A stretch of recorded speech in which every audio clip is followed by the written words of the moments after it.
Bonjour à tous, nous allons aujourd'hui réaliser une batterie avec des pommes de terre. Ce qu'il faut en plus des pommes de terre, c'est des clous en zinc ainsi que des clous en cuivre. Il faut les placer dans les pommes de terre en diagonale si possible, de manière qu'ils ne se touchent pas. Et si vous avez un multimètre, vous pouvez déjà avec une pomme de terre vérifier qu'il y a une différence de potentiel qui s'écrit entre les deux clous, à peu près 0,8 volts. L'idée c'est de mettre plusieurs pommes de terre en série pour obtenir une plus grande tension, pour pouvoir au moins allumer le LED. Par exemple, si on en met deux, nous voyons que la tension a à peu près doublé, donc ça fait 1,7, 1,8 volts. En effet, l'idée c'est précisément de mettre plusieurs pommes de terre en série, exactement comme dans la pile réalisée la première fois par Alessandro Volta. Nous avons plusieurs éléments l'un après l'autre. Donc dans notre cas, chaque élément va correspondre à une pomme de terre.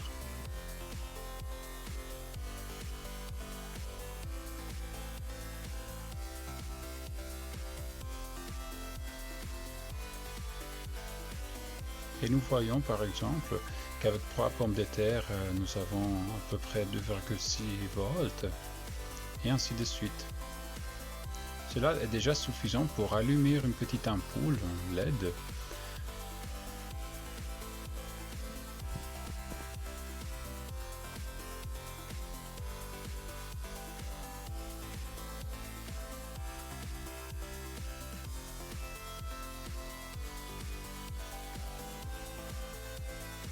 Sauf que cela ne se voit pas trop. Donc pour l'allumer de manière plus évidente, nous allons rajouter encore les 3 autres pommes de terre pour obtenir une plus grande tension.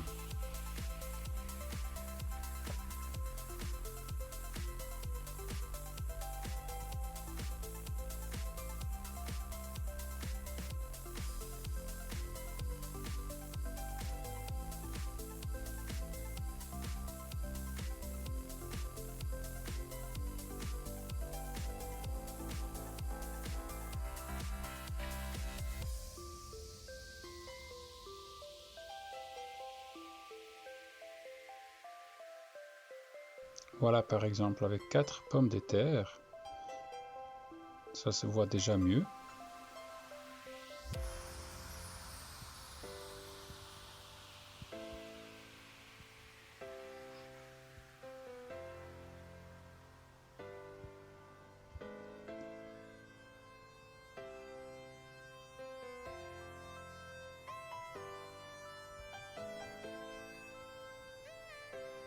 Et nous pouvons enfin rajouter les autres.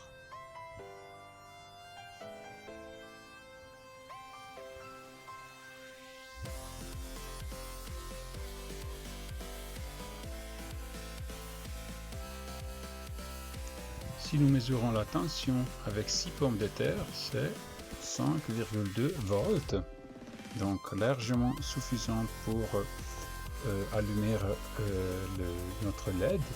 Mais il y a une autre chose intéressante à voir, c'est-à-dire ce qui se passe à la tension selon si le LED est allumé ou pas. La tension est à peu près 5 volts quand le LED n'est pas allumé, mais si nous le branchons, nous voyons que la tension des deux côtés de notre LED, qui est la même tension des deux côtés de notre générateur, diminue nettement, ça devient à peu près la moitié. Donc cela veut dire que notre batterie à pommes de terre en effet n'est pas d'une très bonne qualité, c'est-à-dire elle n'est pas capable de tenir la tension de 5 volts qu'elle semble générer quand elle n'est pas branchée. Donc dès qu'on branche notre pile à pommes de terre, la tension des deux côtés diminue nettement. Mais c'est quand même suffisant pour allumer notre petit LED.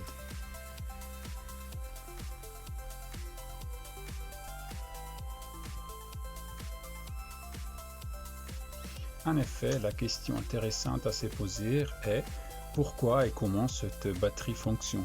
Alors, en effet, les pommes de terre ne jouent que le rôle d'une solution électrolytique. Et dans cette solution, nous avons placé du zinc et du cuivre. Alors, ce qui se passe est que les atomes des zinc ainsi que les atomes de cuivre, mais notamment les zinc, ont tendance à céder 2 électrons et aller en solution comme des ions avec 2 charges positives.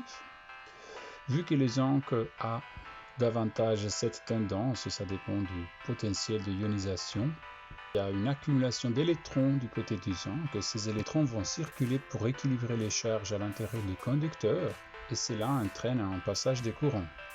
Alors une fois que ces électrons sont arrivés du côté du cuivre, ce qui se passe c'est qu'il y a un déséquilibre de charge qui provoque la ionisation des molécules d'eau avec de l'hydrogène qui va vers le cuivre et de l'oxygène qui va vers le zinc.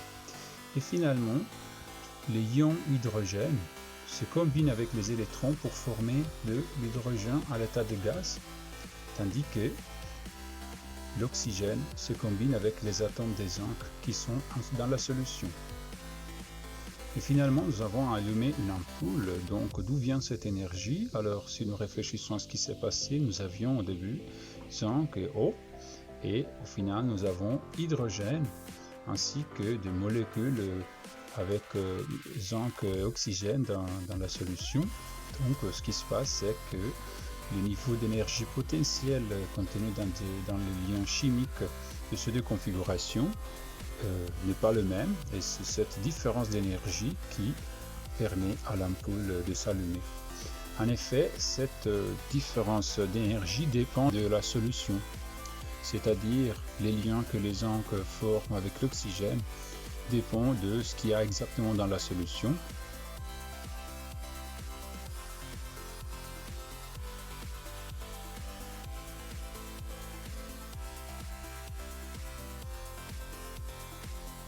Par exemple, nous pouvons voir que même avec de l'eau, nous pouvons prendre de l'eau distillée, nous avons déjà une différence de potentiel qui s'est créée entre zinc et cuivre. Même si cela ne va pas trop fonctionner comme batterie, nous pouvons voir qu'il y a déjà une différence de potentiel. Mais qu'est-ce qui se passe si nous changeons un peu la solution en rajoutant par exemple du jus de citron? Alors nous voyons que de 0,8 volts, la tension passe à peu près 1 volt. Donc ça change selon notamment l'acidité de la solution.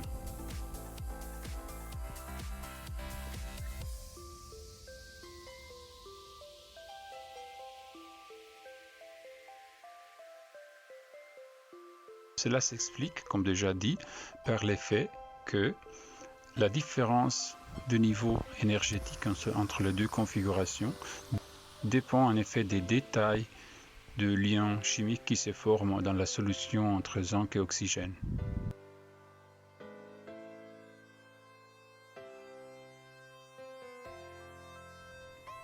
C'est tout pour aujourd'hui, au revoir et à bientôt.